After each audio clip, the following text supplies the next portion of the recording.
my friends, this is Matt. This is the 10-Minute Bible Hour podcast, and we've talked before a little bit about this idea of corruption in fantasy writing and even science fiction.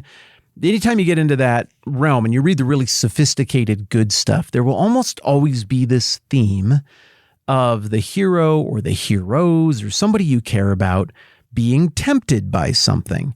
And that temptation, it's almost like it's radiation or something. It's corrupting to the soul. And the longer you're exposed to that thing that you lust for and long for, the more it weakens your resistance. You lose your resolve. You lose your sense of clarity. And then certain characters in these kinds of stories will buckle and break. They'll give in to madness. Their whole character will change. Whereas at first, that temptation, when they encountered it, they were like, not for me. They do okay at first, but it wears them down.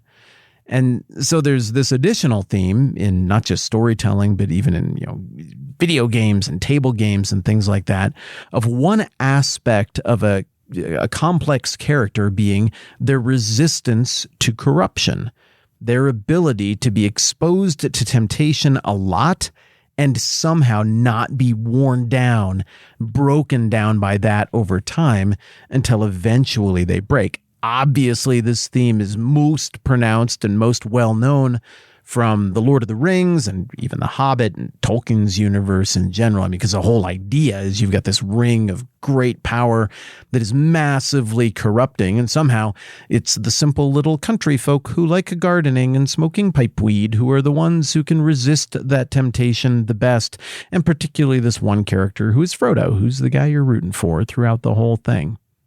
But it's so easy when you're watching those kind of stories from a distance to see people start to be exposed to that corrupting radiation, and for you to watch and be like, no, lady, don't fall for it. You're my hero.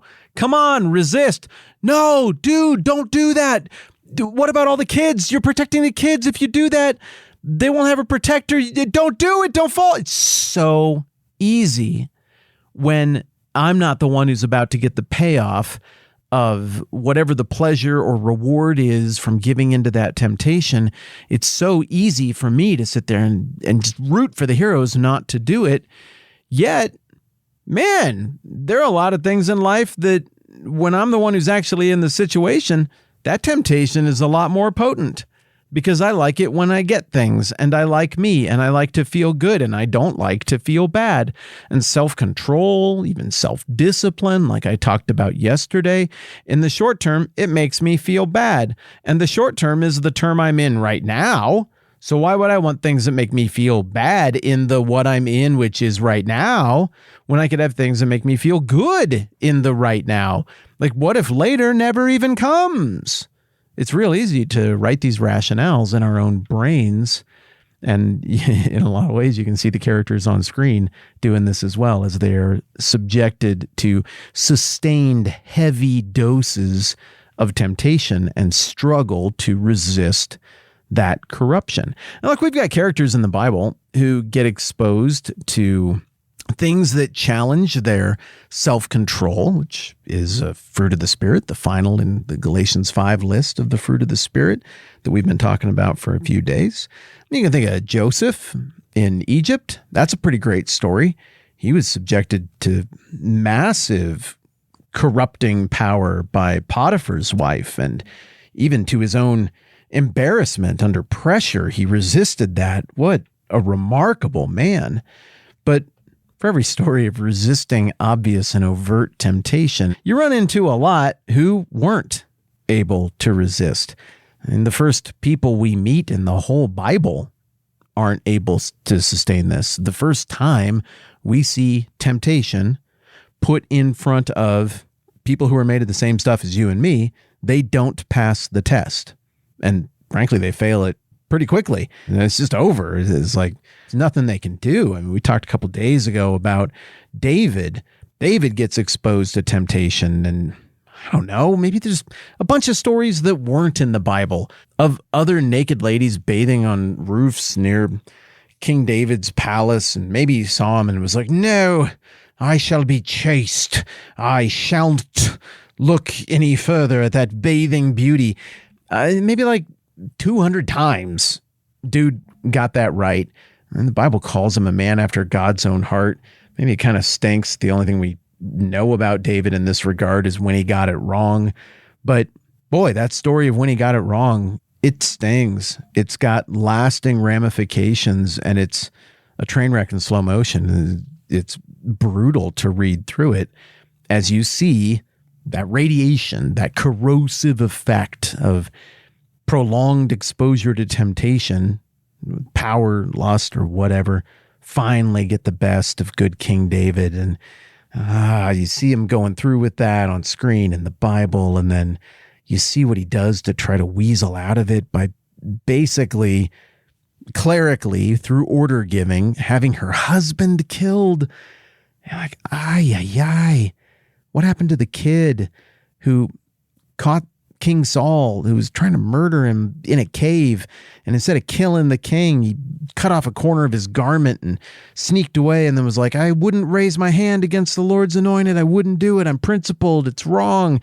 Where'd you go, kid David, who had the faith to trust God with 5 little smooth stones and a slingshot to fight the world's greatest warrior? Well, life is long and it's complicated, and temptation can shipwreck just the best of people. It doesn't make it any less sad, and thank God for his mercy and forgiveness, because for every one cautionary tale like this that gets written down to warn future generations about the danger of temptation, there's about 1 billion that just come and go quietly and nobody ever hears about. But God's forgiveness is needed for them all, and God's forgiveness is real for all of that. Yet here we have these examples that are preserved through the centuries, through the millennia, of good people who got a lot right, getting beat up by this ancient curse. Samson is another example. I don't really need to go on and on about him, but he had the same Achilles heel. He fell for things he shouldn't have, and in the end, it was calamitous for him. You get all these stories of tests, like what happened in the Garden of Eden, that these beloved characters throughout the Bible face, and they miss a lot. But then you get to the beginning of Matthew with this new character on screen who it seems like in the first couple of chapters is probably the one who was promised to come and reign on the throne of David forever and to be the Christ, the Messiah, the one who's going to get everything straightened out, God with us, the Redeemer. I mean, it kind of looks like that as you're just reading it cold through the first 3 chapters of Matthew, and you get to the end of the 3rd chapter, and he gets baptized, and the whole Trinity shows up for the baptism, and you're going, okay, I think that's him, but he's not a coward. He's just never been tested. I'd like to think that if he was, he would pass. And then Matthew 4 comes along, and he gets tested right after the Trinity shows up for Jesus' baptism and confirms, yeah, this is who you think it is.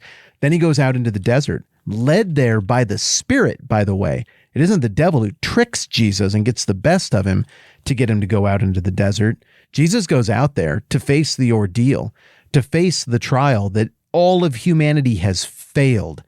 Nobody, I mean, Joseph, like, he did great in that situation, but nobody has fully resisted corruption. Nobody. Everybody failed the test in the garden, just like Adam and Eve. We're with them. If we were there, we'd all do the same thing. But with Jesus? Then Jesus was led by the Spirit into the desert to be tempted by the devil. After fasting 40 days and 40 nights, he was hungry. The tempter came to him and said, if you're the Son of God, just tell these stones to become bread. And Jesus answered, well, it's written, man doesn't live on bread alone, but on every word that comes from the mouth of God.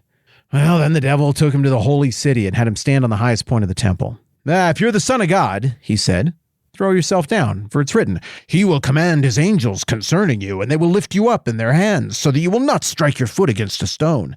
But Jesus answered him, it's also written, don't put the Lord your God to the test. Again, the devil took him to a very high mountain and showed him all the kingdoms of the world and their splendor. All of this I will give you, he said, if you'll just bow down and worship me. But Jesus said to him, away from me, Satan, for it's written, worship the Lord your God and serve him only. Then the devil left him, and the angels came and attended him. Well, there you have it. Somebody finally passed the test. somebody finally completely and ultimately resisted the corruption. The cycle is now primed to be broken, and the rest of the book of Matthew follows Jesus as he's given plenty more opportunities to get it wrong, to screw it up. He doesn't do it. He's playing for something bigger. He demonstrates anger used properly that is in proportion with his right to judge. If anything, he demonstrates tremendous restraint in terms of his righteous anger. We see him demonstrating tremendous self-discipline, mastery over his body. 40 days and 40 nights he endured in all of this, and he continues to be the same way. And we see him resist corruption and resist temptation. And as a result, he's passed a test that we couldn't. He's passed a test that he has to be able to pass in order for him to be the Messiah, and who we need him to be. And in the end, his passing all of that test and enduring all of that temptation is something that the author of Hebrews flips around to reassure the person who's living life by the Spirit that God is with us in the face of temptation. Hebrews 2:18, because he himself suffered when he was tempted, he is able to help those who are being tempted. So I think it would have been real easy to get to the end here and be like, all right, we got to be done with the fruit of the Spirit. Self-control, come on, you all know what naughty things are. Don't do it. I'll just do one little episode where I'm like, hey, delete an app on your phone. Maybe think about that and we'll call it good. But I think it was right for us to try to break this out into its component parts and think about this over the wider view of Scripture. And I think it's a good place to wrap it up too, because I like the symmetry of the way this last fruit of the Spirit comes along with this theological promise born out of the character and work and reputation of Jesus for us to get help with it. It's symmetrical. Remember, all of this is the fruit of the Spirit. It's all from God. The whole self-control thing, that's from God too. Left to our own ends, we don't really ultimately have mastery over the flesh. We can't use the flesh to defeat the flesh. This lands the plane in a really nice place on this whole principle that we're dealing with in Galatians 5, because it's a reminder that our capacity to bear the fruit of the characteristics of God in this way is a result of the grace of God. It's a result of the work of God in our lives. Our ability to demonstrate any kind of indulgence of the awesome stuff or resistance to the corrupting stuff, that isn't a product of our amazing self-discipline because of our amazing flesh and our amazing character. That is the gift of God. That is the work of Christ. That is life by the Spirit. And now, after however many episodes that was on this one little passage, we will now move forward. I'm Matt. This is the 10-Minute Bible Hour podcast. Let's do this again soon.